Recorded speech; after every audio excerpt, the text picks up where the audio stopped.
અમદાવાદમાં ચોરીની ઘટના લઈને સ્માર્ટ અમદાવાદના સ્માર્ટ પોલીસ કર્મીઓનું કાર્ય સામે આવ્યું છે।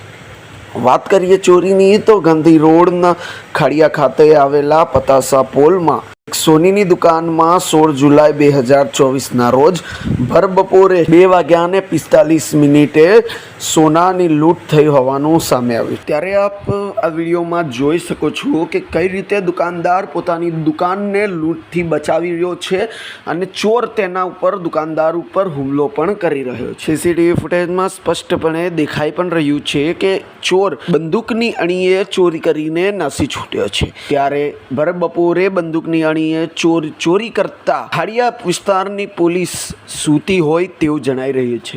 ત્યારે સમગ્ર પોલીસ સ્ટાફ ઉપર એક આંગળી ચીંધતો સવાલ ઊભો થાય છે કે ભર બપોરે ચોરી થતાં પોલીસ ક્યાં હતી।